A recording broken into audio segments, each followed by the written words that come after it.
ভালো। Hello, good evening. আজকে আমি সন্ধেবেলা মেয়েকে তো খাওয়ার জন্য একটা শেক তৈরি করব, তো শেকটা তোমাদের সঙ্গেও শেয়ার করছি। চলো আমি শেকটা কিভাবে তৈরি করছি তোমরা দেখো। প্রথমে দেখো আমি দুটো কলা নিয়ে নিয়েছি। এবার কিছুটা ওটস আমি এখানে ড্রাই রোস্ট করে নেব। দেখো এখানে ওটস 2 চামচ মতো ওটস আমি এটাকে ড্রাই রোস্ট করে নেব। এখানে আমি 2 চামচ মতো ওটস একটু ড্রাই রোস্ট করে নেব। বেশি নেব না, অল্প।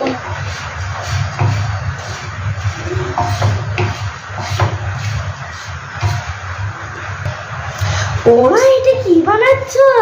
একটা শেক বানাচ্ছি বিকেলে টিফিনে। আমি ব্যানানা দেখে বুঝতে পারলাম মা ব্যানানা শেক বানাচ্ছে। আচ্ছা, এটা হয়ে গেছে।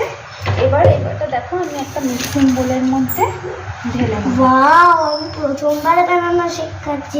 আর যখন আমি বানাতাম না, এবার এর মধ্যে আমি কলাগুলো আমি যখন এমনি বানাতাম আমার কেমন একটা হতো। তো আমি প্রথমবার মায়ের হাতের ব্যানানা শেক খাচ্ছি। আমি প্রথমবার ভালো ব্যানানা শেক খাবো। হ্যাঁ, আসো না, এই চাকুটা ধরবান, কারণ এটা অনেক ধারে, ভীষণ ধার। দেখো কলা কাটতে তো অন্য চাকুর একটু প্রবলেম হয়, তাই না? এটা পুরো স্মুথলি কেটে দিচ্ছে। এবার ভাই তাওয়াটা খুব গরম। দেখো এখানে দেখাই যাচ্ছে আমরা ভিডিও করছি। দেখো ওই দেখো, এটা গরম। এই জানি না, ওই দেখো দেখাই যাচ্ছে। আমি পরে আসবো। এবার দেখো আমার দুধটা গরম করাই আছে।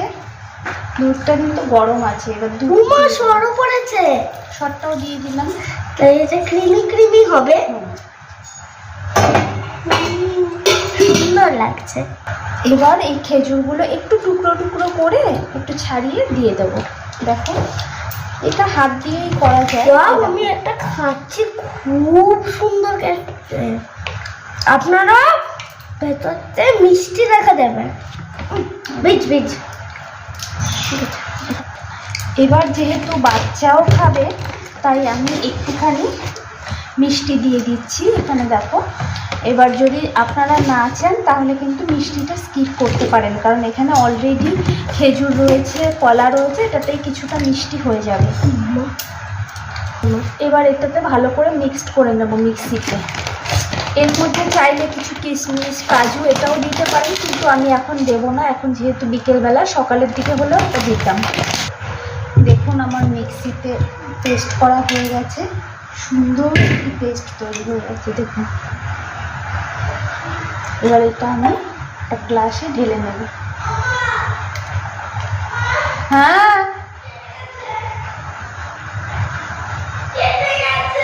কি কেটে গেছে?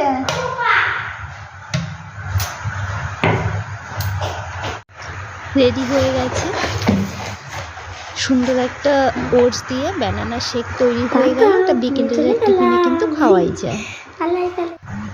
খেয়ে বলো তো কেমন লাগছে।